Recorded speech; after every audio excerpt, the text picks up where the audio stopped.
A'udhu billah minash shaitanir rajim. Bismillahir rahmanir rahim. Assalamu alaikum. Je cherche la protection de Dieu contre le Satan, le lapidé, de par le nom de Dieu tout clément et tout plein de miséricorde. Que la paix soit sur vous. Je m'excuse, je suis un petit peu fatigué aujourd'hui, mais encore les douleurs de l'épaule, mais ça va, j'ai pas besoin pour l'instant de tenir la telle, mais j'ai des patchs pour tenir. Alhamdoulilah wa shukranillah. On va aborder un sujet qui est un peu en lien avec les deux vidéos que j'ai fait précédemment sur le social et l'islam.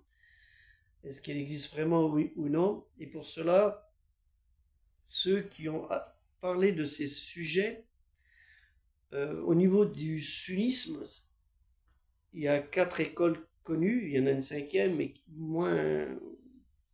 moins connue ou moins utilisée, c'est l'ibadisme, mais on va pas aborder l'ibadisme, j'ai déjà abordé des sujets là-dessus, voir mes vidéos sur YouTube, éventuellement. Vous regardez sur YouTube, marquez ibadisme sur mon site, et vous allez trouver ces vidéos, ces livres à ce sujet. Nous allons parler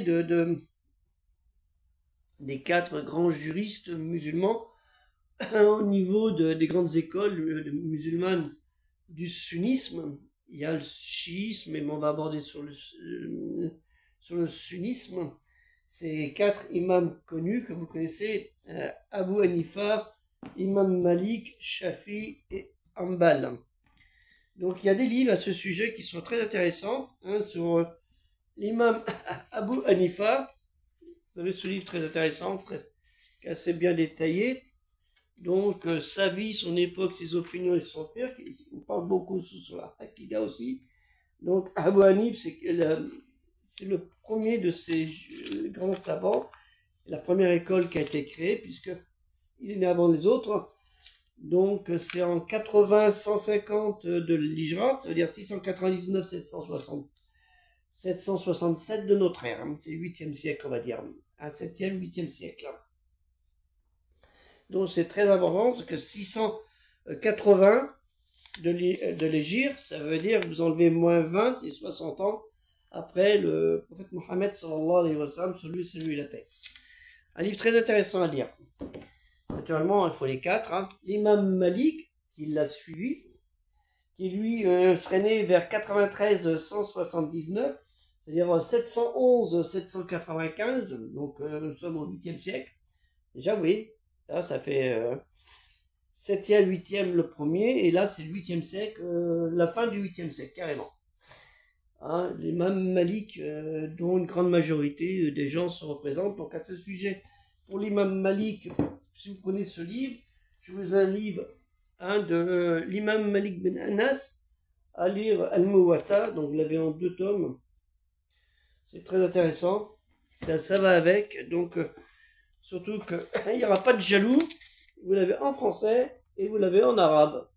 Il y en a qui disent, oh non, c'est en arabe, oh oui, mais l'autre, là, il est en français. Là, il y a les 2 langues, c'est bon pour tout le monde. Ça a été très très bien fait. Donc, l'imam Malik.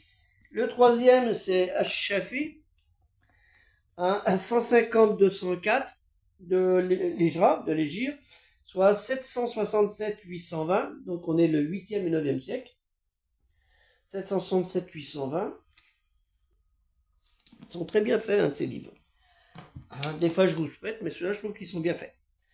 Et vous avez pour terminer l'imam Hanbal.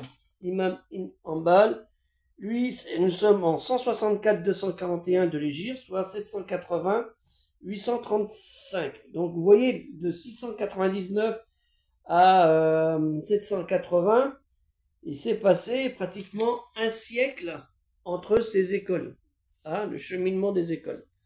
Donc c'est pas les 4 écoles qui sont venues du jour au lendemain comme ça, non. Ils sont pas nés le même jour. Voilà, donc c'est très important de savoir les cheminements aussi qu'ont fait ces savants, parce qu'il y en a qui se sont référencés à d'autres et d'autres pas du tout, mais en grande partie plus ou moins. Donc ça c'est les bases. Et après vous pouvez trouver des livres sur vraiment leur travail qui a été fait, et vous pouvez les trouver en ligne éventuellement. Et je crois même que vous pouvez les trouver, si je me souviens bien, sur Gallica. Il suffit de marquer l'imam Hanbal et ensuite les noms de ces grands savants. et vous aurez les textes très anciens, en langue arabe par contre. En langue française, je suis pas sûr. Donc, faites ça sur Wassalamu alaikum, et à une prochaine vidéo, Inch'Allah, et aidez le projet culturel musulman universel pour vous présenter encore d'autres livres et encore d'autres livres, si on peut, Inch'Allah, et je devrais en recevoir bientôt, Inch'Allah, encore, si Dieu le veut.